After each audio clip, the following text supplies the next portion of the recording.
welcome to the Resilient Recruiter Podcast. I'm your host, Mark Whitby, and today we're joined by Helen McGuire.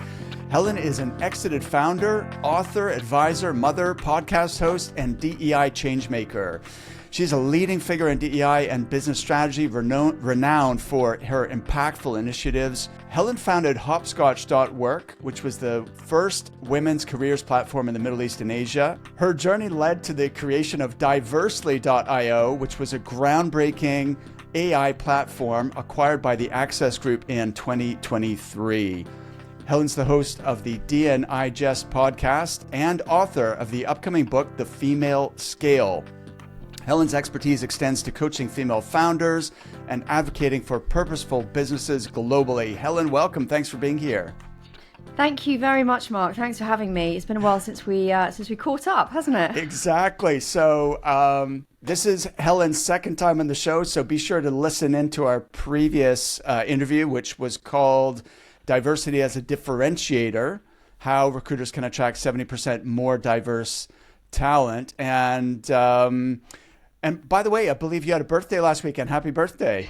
Thank you very much. Yes, I did. I tried not to put it on LinkedIn on my actual birthday because you know what happens when you do that. So I avoided that and just posted it a little bit later. But yes, I did. Thank you very much, Mark. And actually, your husband, Justin, has been on the podcast twice as well. You guys are like a power couple. I think your kids are. We're giving you plenty of stuff to talk about. Absolutely, you've given me 4 episodes between the two of you, so I think your kids are really fortunate to have those entrepreneurial role models. Like my parents were not. My dad's a doctor, and my mom was a nurse, but definitely neither entrepreneurial at all. And I really didn't know anybody. I had actually a father of a friend of mine when I went to school was an entrepreneur, but that's the only example I can really think of. So that's really, really cool. Let's pick up where we left off. Last time you were on the show was March 2021, just over 3 years ago. It's been a very eventful 3 years for you. You've moved your family, you've scaled and sold your software business. Bring me up to speed on everything that's been happening since we last spoke. Okay, I'll have to give you the short version of the story, otherwise we'll be here all day, I think. But yeah, I mean, you summarized it really nicely there. March 2021, we were just about to launch, so we were in beta with Diversely, and I remember speaking to you, being in the midst of handling kind of beta clients, getting the platform together, sorting out all our marketing. We were sort of post-pandemic, pre-move out of Singapore into Dubai, where we'd lived previously for 6-7 years, been in Singapore for 3 or 4 years and made the move back. Launched Diversity pretty much that summer.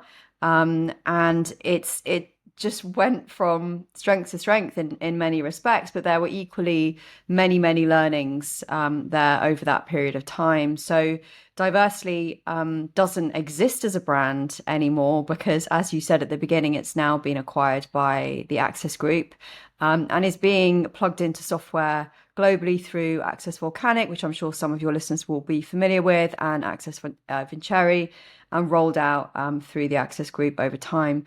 But yeah, between sort of 2021 and I guess March really of this year, it's been about growing Diversely as diversity, equity and inclusion tech, winning awards for it, building our client base across the UK, the US and also APAC, working with lots of recruitment businesses directly and agencies, and also in-house with RPOs and bigger firms as well.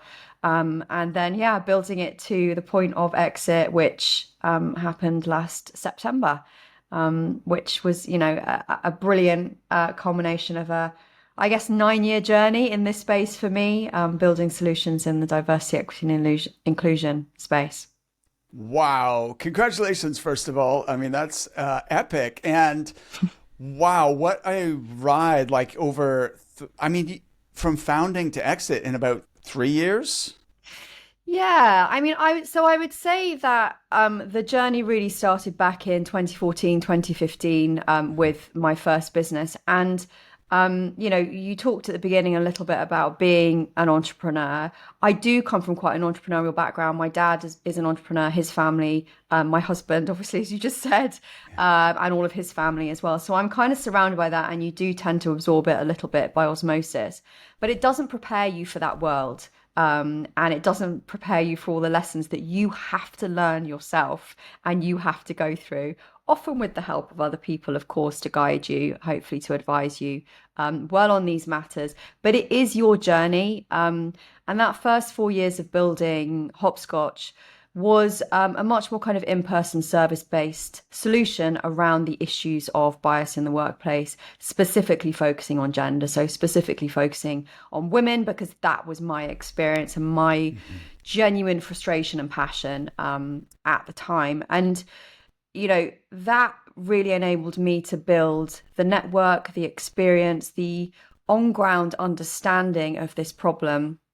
both in the Middle East and in Asia, to really kind of get to the point where I knew that an in-person business was not going to solve these issues, because the issues of bias in the recruitment process don't just affect women, they affect any underrepresented group. It's the reason that we don't have as much equality and as much diversity as we might like in the working world. And when you start on that mission, it's a very, very difficult one to put down, as anyone who has founded a purpose-driven business will know. And so the solution really off the back of that kind of in-person approach was Diversely, which was tech that solved a similar problem, but did so really at the roots of the issue where recruitment processes and sourcing were concerned, in order to use tech, to use AI, to use algorithms to remove the bias from recruitment processes. So yes, it sounds like when you say, Diversely launched in 2021 and we sold it in 2023, it sounds like a relatively short journey, but actually it was a really long, hard kind of uphill climb to put me and my co-founder in a position where we had the right network, we had the right experience, and we could build and scale that in the way that we did.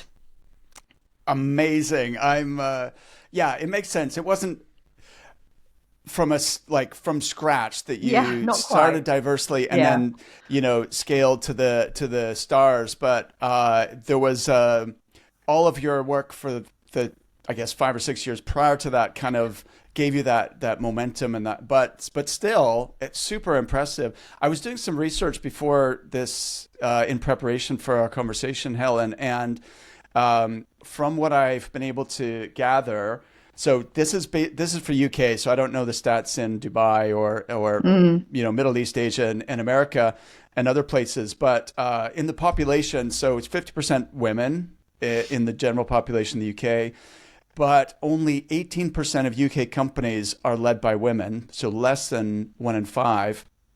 And then in terms of people who identify as being ethnic minorities, there's 18.3% in the general UK population, but only 5 to 8% of small and medium businesses are founded and run by minorities. And so speaking from your own, obviously you're very educated on this subject, but also as a female founder yourself, what do you think are the additional barriers to founding and running businesses that are faced by female entrepreneurs? Yeah, I mean, I would like to think about this from an underrepresented category perspective. As you said, this is about representation. So that will look very different depending on where you sit in the world. And it will look very different even depending on where you sit within a country or an industry or a vertical. But typically speaking, whether we're talking about women, whether we're talking about race or ethnicity, whether we're talking about LGBTQIA+, whatever those underrepresented groups might be, they are typically underrepresented within workforces. I mean, if you think about when was the last time you heard of even a gay CEO or a transgender CEO? It doesn't really happen. Perhaps even a blind or a deaf leader of a company. I don't know any in the corporate world. I'm not saying they don't exist, but I think that says something. Where I know them is through the podcast, through my podcast, The Digest, where I'm interviewing founders of businesses that are in that position and are then trying to make a difference for other people. So I would say that there are multiple issues here. Accessibility is definitely one. And when we think about accessibility, it's not just in the physical space, it's in the online space as well. So for those with neurodivergent background or in that category, for example, that's a huge challenge. For those with disabilities, it's a huge challenge, just even understanding and being able to get through a website in order to apply, for example. So inclusion and access are a massive issue. We can then think a little bit about the ways in which the recruitment processes work or don't work for many people. For women, if we're going to think about it from that perspective, then quite often the ways in which job descriptions are written, for example, can be very male-leaning and very off-putting. The ways in which internal culture is put across or is indeed organized within businesses, the ways in which the outreach is done, looking at your classic kind of male networks or school background, university background, those types of things.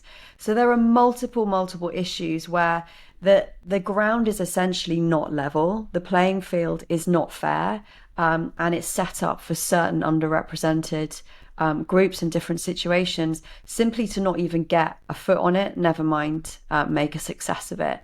So it's just a different way of trying to look at those processes, to look at things from other people's perspectives, and to deploy that within your business through your policies, through your strategies, through your processes and your approaches.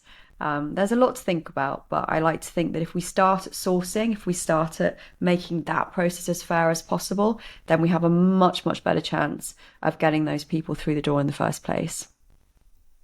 I mean, that all makes complete sense, Helen. And I guess what I'm coming at it from a entrepreneur founder perspective, and I'm proud that a third of our clients are female founders, which, I mean, obviously we'd like that to be higher, but at least it's more representative. But the challenges that you mentioned in terms of the workplace, how do those translate or carry over if you are starting your own business? And I guess that's what I'm curious about is like, how can we encourage more women to take that entrepreneurial leap? Yeah, I mean, this is really what the book is about that I'm writing at the moment. It's not written specifically for women, but it's written with a very female lens. The challenges that you encounter as a woman setting up a business, and there are, so many female-led businesses, startups, smaller businesses out there. But the challenge is then scaling them because less than 2% of VC money goes to female founders. Myself and my co-founder, both female, also found that was a very tricky situation for us, despite being told by multiple advisors and mentors, all of whom were male, that we had an amazing business case and, we should easily be able to raise X amount, whatever it is. So we went down the road of angel investment, 2 rounds of that, and we had 18 angel investors globally, which got us to the point that we did and to exit. So I think that's a real challenge where female founders are concerned. I think not kind of seeing it and not having enough female advisors in the world as well. I mean, I actually just did a LinkedIn post on this around the fact that all of my mentors and advisors, when I was building both of my businesses, were male. And absolutely no detriment whatsoever to their advice. I'm super grateful. We wouldn't have got here without much of that advice for sure. But 99% of them were male. Like I can think of one female who was amazing. But why? Why is that the case? Why is it the case that we don't kind of see people who are 2 steps ahead of us who are more like us, and whether we're talking about women, whether we're talking about race and ethnicity, disability, different underrepresented groups, it's really, really important that you can see an example of that in your life and your work and around you. So I think there are multiple challenges around getting to that point. And being an entrepreneur is difficult. It's lonely. It can be very, very challenging. And if you don't have the right support and you also have caring responsibilities, as I do and many other women do, understanding how to balance that is really, really crucial. And again, if you don't have someone who's kind of helping you and just geeing you along and cheerleading and giving you some strategies and some advice and saying, look, I did it, you can do it, then it is, ever more likely that there is going to be a higher failure rate around that. So yeah, multiple challenges, I think, but Yeah, it's I interesting. know so many incredible female founders. I've met so many since I exited my business, just doing things that the world needs, solving problems that the world desperately needs solving. We need these different perspectives, not just women, those with neurodivergent capabilities, etc. We need these different perspectives to solve these problems. So it's more important than ever that these people have an opportunity to take part, to do what everyone else is doing. Apparently, the average funding achieved by a female founder was £760,000, whereas the average for a male business founder was $4,700,000. So it's like dramatically different. But also, it comes down to what we were talking about at the very beginning of having role models, people who you can aspire, to who are setting that example. And so you're obviously one. I'd like to give a huge shout out to two of my colleagues, Leanne Jones-Hunt and Julie McGrath. So they're both on my coaching team, and they have both been business owners as well, running their own recruiting businesses before they became coaches and advisors and mentors. Helen, I'd love to hear the story of this acquisition, because I know entrepreneurs are always fascinated by, understanding how exits and how that works. And it's sort of a bit mysterious. Like, I don't know how much you can tell me, but can you talk me through that process in as much detail as you're allowed? Yeah, for sure. So we started being approached by some of our larger partners. Partnerships have always been a huge part of the way that I've done business, that we did business at Diversely. They can open doors more quickly and at better scale than you can on your own, particularly as a small startup. We were never big. We were never more than about 11 people. And they were interested in the tech. And I think for us, we were in a very unique position because we built diversity, equity, and inclusion tech that was globally compliant, so therefore could be used by any business anywhere, no matter where they were based or where they were hiring. And that was very unique in the way that it worked and the problem that it solved. We didn't really have any direct competitors. And we knew that our tech was scientifically backed and was verified and worked. It wasn't a hamster on a wheel in the background, as you see many of these other kind of HR tech solutions. I'm sure you can think of a few. So we were in this position where our partners had interest in either trying to build something similar themselves or figuring out a way that we could get them, they could get the tech into their, different clients and networks and what have you. And I think for us, the end goal had always been to get this tech in as many recruiters' hands as possible, because that's how you solve the problem. Recruiters are at the very front line of so many recruitment processes.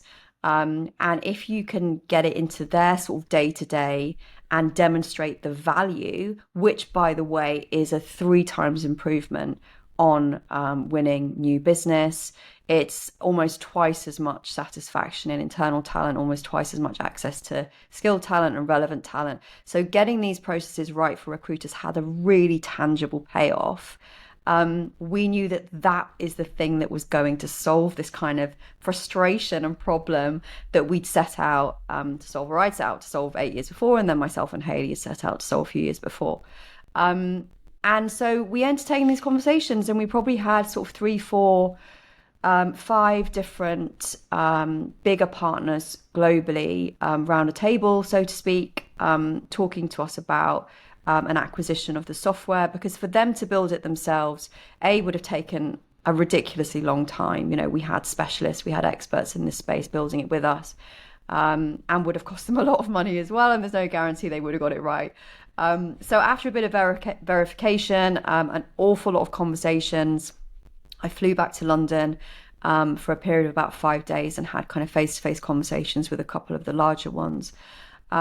We had a couple of offers on the table, and we went with the Access Group because the Access Group got the problem, and DEI was on their roadmap as a business already to solve, not just for their clients, but also internally. And they wanted the tech as an integration into what was already existing. It wasn't a bolt-on, it wasn't an extra business, it wasn't something else they were going to have to put a load of resource behind to sell. It was an integral part of what they were already doing. And that was the absolute magic ingredient for us, because it's exactly the vision that we had as well. So the two sides of the coin really came together really nicely. Now, was that process a simple one? Absolutely not. For someone who does not come from either a financial or a legal background, it was pretty terrifying, to be perfectly honest.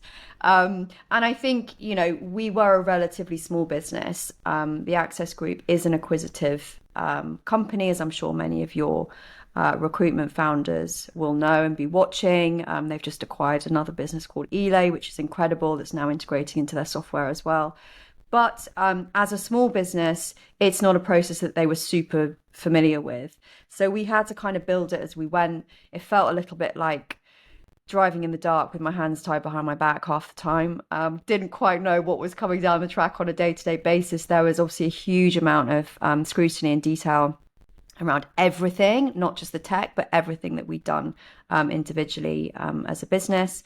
And that process took about 6 months. And the way that the acquisition worked for us was that they took everything, all of our assets essentially, to take in-house. So that included our platform, it included the podcast for a period of time, it included the tech, obviously, it included part of the team, us for about 6 months.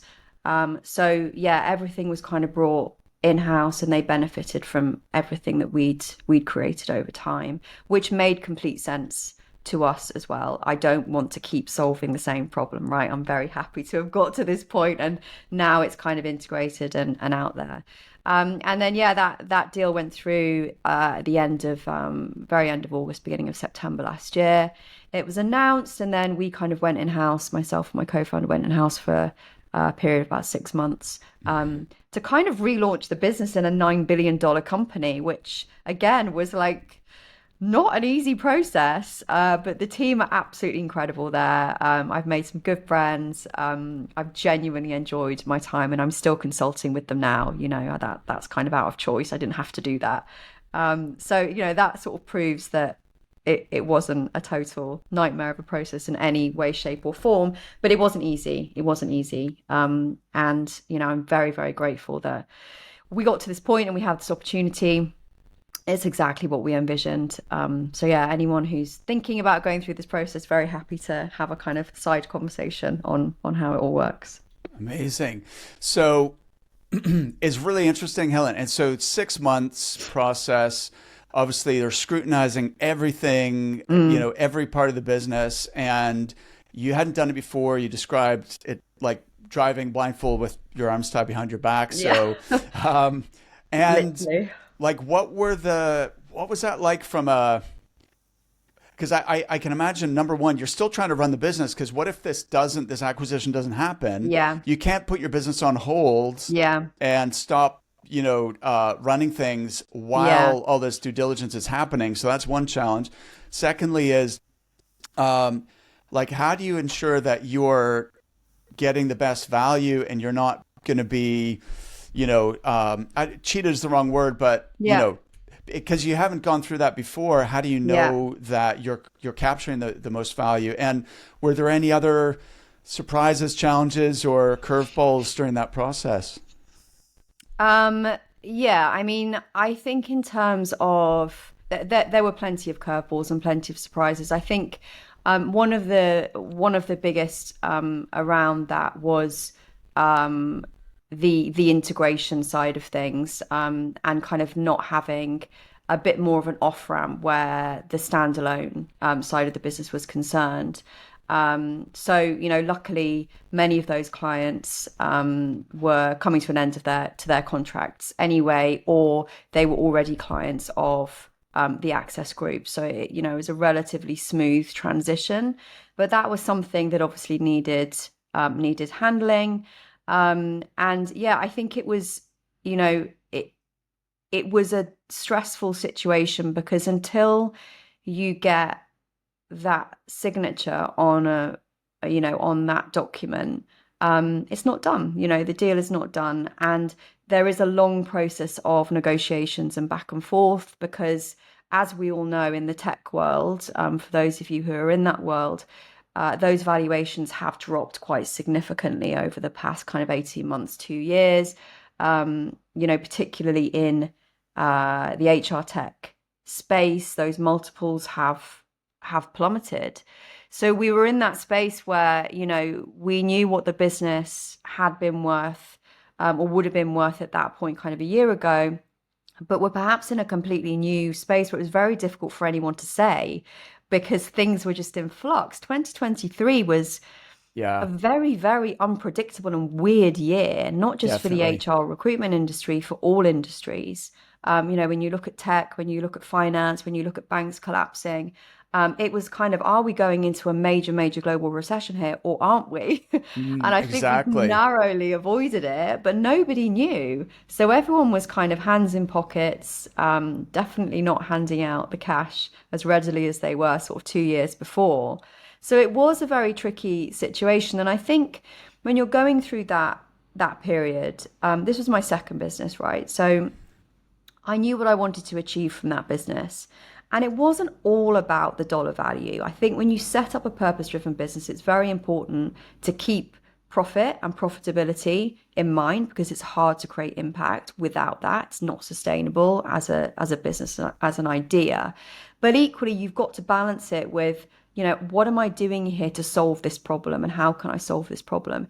And we would have taken another God knows how many years to try and get to the scale that Diversely, even though it's not really a brand anymore, is now. It's now in the hands of, I don't know, 20,000 recruiters maybe globally. I don't know, probably Wow. even more than that. And that's nuts. And you have to kind of, so when you're thinking about selling your business, it's not just about what do I need from it as a dollar value, it's what can I also achieve off the back of that? What does that give me as a founder, as someone who's going on this journey? There are many, many other benefits of being in that lucky position. And there aren't many people who get to that point. I mean, from a female founder perspective, I think it's something like 0.5% of female founders manage to have a tech business acquired. From a male founder perspective, I don't know, but it's, we all know the stats, right? On the startup front, it's not great. So I think you have to look at it on balance and go through those periods and just keep putting one foot in front of the other, and eyes on the prize. Absolutely. So knowing what you know now, is there anything that you would have done differently or, during that acquisition? Yeah, there is actually. There are a couple of things that have kind of come up since then that I think I would have done differently. A couple I probably can't really talk about, but one of them I think is just being a bit more prepared for the level of due diligence that you will have to go through. No one is going to give you a big chunk of money without combing through your business, with a fine tooth comb across every single aspect.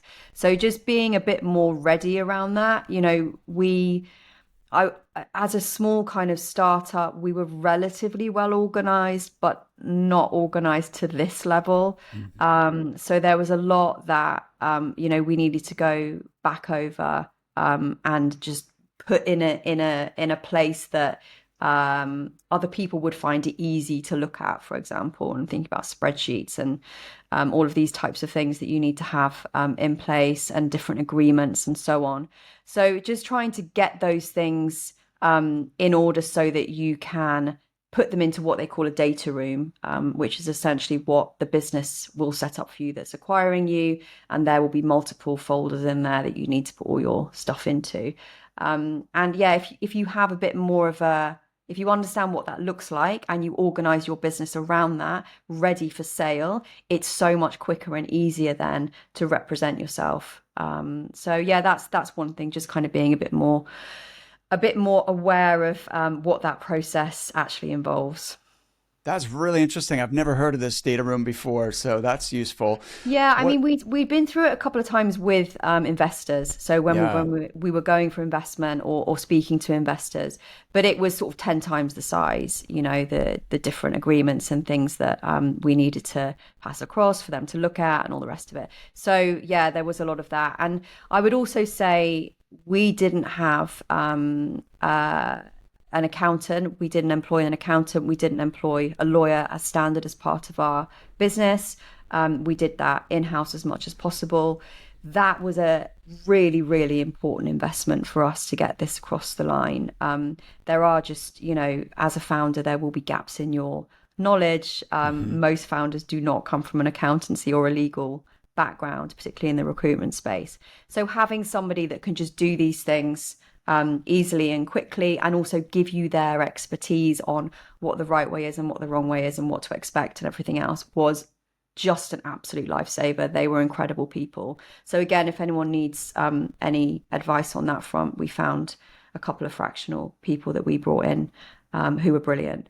So yeah, getting the right advice in place, getting those structures in place, is it makes it all just a lot smoother and a lot easier. And now I know where to go and what to expect. But before you start that process, it's just a black box, right? Exactly. That's a good way of describing it. And it is a very strange feeling when you're sitting in a co-working space on a Friday afternoon and suddenly all the completed documents come through and all you need to do is put a digital signature on a few of them and you're done. And that's it. Wow. That must have been sort of That's surreal. very surreal. It was very surreal. Yeah, I didn't quite know, I'm in a co-working, right? I'm on my own. So no one else knows what I've just done. And I felt like kind of standing up and telling everybody, but I resisted and went home and told everyone instead. You feel like at that moment, like if it was a movie, right? There'd be there'd be a soundtrack and there'd be like champagne Yeah, and there'd be, exactly. and not just sitting by yourself in a co-working space, No, digitally signing something. And it was a weird moment, particularly as I said, because of, everything that you not just the acquisition process, but everything that you go through to get to that moment. mm, All of the good bits, all of the bad bits, whatever. It's pretty surreal. So and then it all happened very quickly off the back of that. We were straight. There was no break. We were straight into getting this stuff integrated, getting it out there, and launching it as part of Access Volcanic. All of the marketing, the survey that we did, the report that we did around diversity, equity, and inclusion, which I'll send to you. Actually, you can share it yeah, I'd love to. with your listeners, because that is the absolute blueprint of, this is why it's a good business case. This is why a company like the Access Group acquired a company like Diversely, because the numbers are just insane, once you start deploying these types of approaches in your business. I'd So love to see yeah, that. it's all of that stuff kind of then kicks off, and off we went on another little adventure. And so the next chapter, then, tell me about your book, The Female Scale. Yeah. So I started writing this pretty quickly after the acquisition, because I didn't want to forget, to be perfectly honest. I didn't want to forget kind of everything that I'd learned and been through. I wanted to put it down on paper for myself. I wanted to put it down on paper for my kids, actually. They're still young. My eldest is 9. My youngest is 5. They're not really going to have any memory of this or understand really what it's about when they're older. But more than that, I wanted to help other founders, particularly underrepresented founders, go on this journey as well, because I learned a lot, have learned a lot, but also made a lot of mistakes. Didn't see a lot of things coming down the track, this acquisition being one of them, as we've just kind of been through. But and you know, had 3 kids in the process and moved countries 3 times or whatever it was. So I think it is about really helping those that have a vision, that have a passion, that want to turn that into purpose, helping them move down that road to make it into a profitable business that has impact. And understanding that you might start off with a kind of warm, fuzzy idea of what you want to solve in the world, but you've got to be very business savvy about it. And you cannot lose that line between passion and purpose and profit, because otherwise the impact you want to create is going to be lost. So it's really taking people through that roadmap and that journey, sharing some of my stories, lots of practical examples and theory around it as well, so that other people can hopefully, you know, make an impact in the world in the way that I've tried to do. I love it. I am looking forward to reading it. When can I get my hands on it? Well, yeah, should be September, October now. So we are nearly finished. It's going to go off to the editors. I'm not saying we. It's literally just been me writing it for the last 7 months. Royal we. Yeah, it's going off to the editors. Hopefully, my aim is end of next week.